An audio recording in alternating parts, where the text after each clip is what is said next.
কুম্ভ রাশির জাতক জাতিকারা, এই মে মাসে লগ্নে বসা রাহু আর বুধ শুক্রের ক্ষেত্র বিনিময় যোগ একসাথে এমন একটা পরিস্থিতি তৈরি করছে যেখানে একদিকে অপ্রত্যাশিত সাফল্যের দরজা খুলছে, অন্যদিকে রাহু সেই দরজায় একটা ফাঁদ পেতে রাখছেন।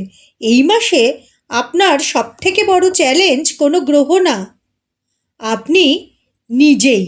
সেই ফাঁদটা কোথায় আর কিভাবে এড়াবেন সেটাই আলোচনা করব আজকের ভিডিওতে। শেষ পর্যন্ত দেখতে থাকুন।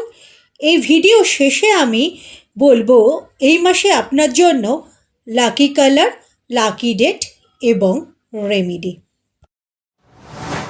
নমস্কার দর্শক বন্ধুরা, আমি নন্দিনী, আপনাদের স্বাগতম আমার চ্যানেলে।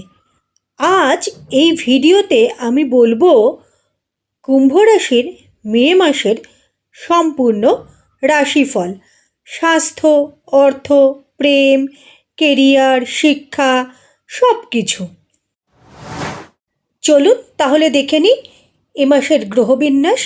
কুম্ভ রাশি লগ্ন সাপেক্ষে এই মাসের গ্রহবিন্যাস কিন্তু বেশ তাৎপর্যপূর্ণ। রাশি লগ্নে পুরো মাস থাকছে রাহু, দ্বিতীয় শনি এবং মঙ্গল। মঙ্গল 12 মের পর চলে যাচ্ছে মেষ রাশিতে তৃতীয় পতি হয়ে তৃতীয়। মেষ রাশিতে 15 মে অবধি থাকছে রবি এবং বুধ। তারপরে রবি এবং বুধের গোচর হবে বৃষ রাশিতে। বৃষ রাশিতে 19 মে অবধি থাকছে শুক্র। তারপরে শুক্রের সঞ্চার হবে মিথুন রাশিতে বৃহস্পতির সাথে। সপ্তমে থাকছে কেতু। এখানে একটা কথা বলতে চাই, চতুর্থ ও পঞ্চমপতি শুক্র ও বুধের মধ্যে কিন্তু ক্ষেত্র বিনিময় যোগ তৈরি হচ্ছে। কুম্ভ রাশির যোগকারক গ্রহ শুক্র এবং পঞ্চমপতি বুধের এই যোগ কিন্তু ভীষণ শক্তিশালী। কিন্তু মনে রাখবেন, লগ্নে আছে রাহু, আকস্মিক কোনো সিদ্ধান্ত নেওয়া যাবে না। তাহলে আগে জেনে নিই স্বাস্থ্যের কথা। মে মাসে স্বাস্থ্যের ব্যাপারে কিন্তু খুবই সচেতন থাকতে হবে। লগ্নে রাহু থাকায় যে কোনো প্রবলেম কিন্তু আসতে পারে। চোখের প্রবলেম, ক্রনিক হার্ট প্রবলেম, মুখের ভেতরের ইনফেকশান, দাঁতের সমস্যা, নার্ভের প্রবলেম, স্পাইনের সমস্যা, এগুলো কিন্তু এ মাসে বেশ ভোগাতে পারে। শরীরে কোনো লক্ষণ দেখলে ডাক্তারের কাছে যেতে দেরি করবেন না। এবারে আসি অর্থ বা ফাইন্যান্সে। আয়ের ক্ষেত্রে মাস কিন্তু যথেষ্ট শুভ, বিশেষত দ্বিতীয়ার্ধ থেকে। তবে ব্যয়ভাবও কিন্তু বেশ প্রবল। উটকো কারণে ব্যয়ের জটিলতা কিন্তু এ মাসে থাকবেই। বিশেষ করে গৃহ সংক্রান্ত এবং উত্তরাধিকার সংক্রান্ত কারণে হঠাৎ বড় খরচা হতে পারে। যারা লোন বা ঋণে জর্জরিত, মাসের দ্বিতীয়ার্ধ থেকে সমাধানের পথ বেরিয়ে আসবে। কুম্ভ রাশির জাতক জাতিকাদের মধ্যে যারা মামলা মোকদ্দমায় আছেন, এই মাসে সমাধানের পথ কিন্তু আসতে পারে। তবে 12 মের পর থেকে নতুন আইনি ঝামেলারও যোগ আছে। এই মাসে আপনাদের একটু সংযম রাখা প্রয়োজন। বন্ধুরা, এই মুহূর্তে আপনারা জীবনের কোন সমস্যায় বেশি জর্জরিত কমেন্টে জানাতে পারেন।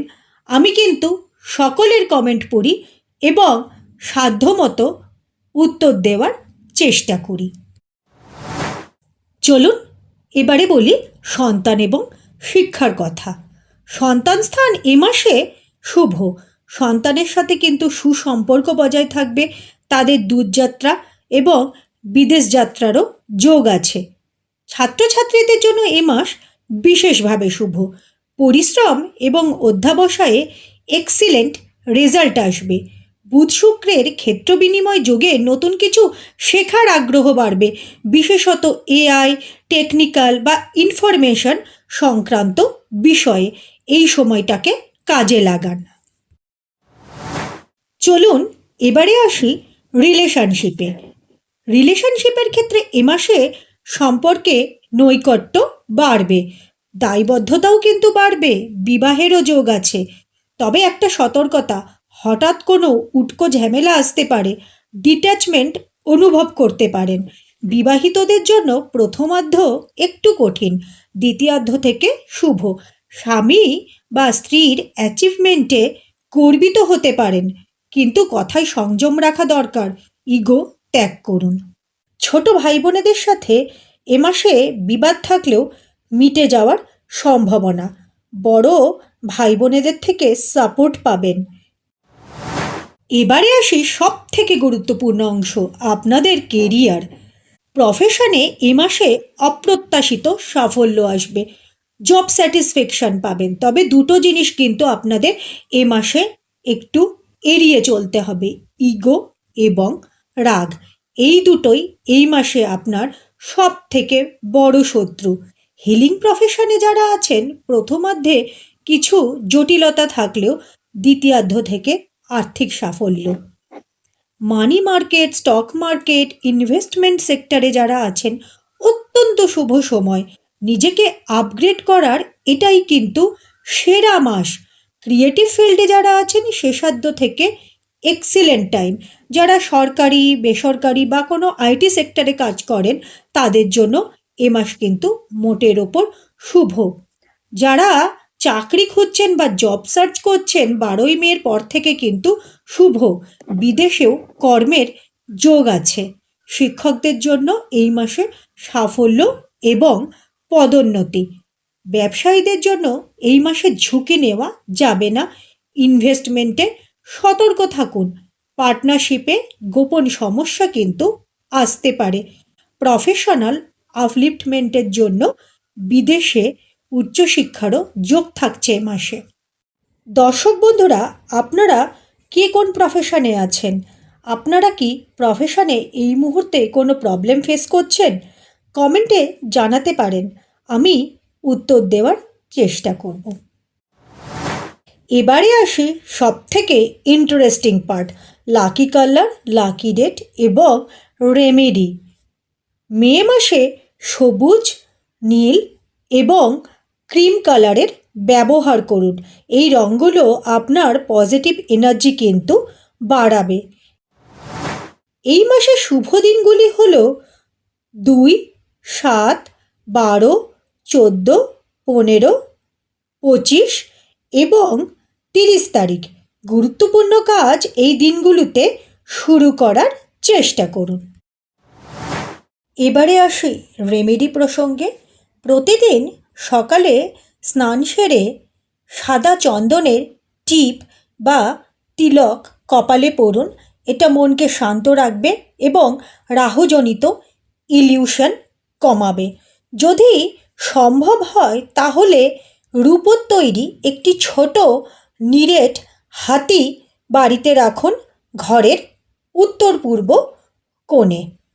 বুধবার কোনো ছোট বাচ্চাদেরকে সবুজ রঙের কোনো সামগ্রী এবং খাতা বা পেন এই জাতীয় দ্রব্য দান করলে বিদ্যা এবং কেরিয়ারে সাফল্য পাবেন। দর্শক বন্ধুরা, আজকে এই ভিডিওতে গোচর ফলের ওপর ভিত্তি করে কুম্ভ রাশি লগ্নের মে মাস কেমন যেতে চলেছে তার একটা আগাম পূর্বাভাস দেওয়ার চেষ্টা করলাম। ব্যক্তিগতভাবে এবং নির্ভুলভাবে জানতে গেলে আপনার দশা, অন্তর্দশা এবং জন্মকুণ্ডলী বিচার করা একান্ত প্রয়োজন।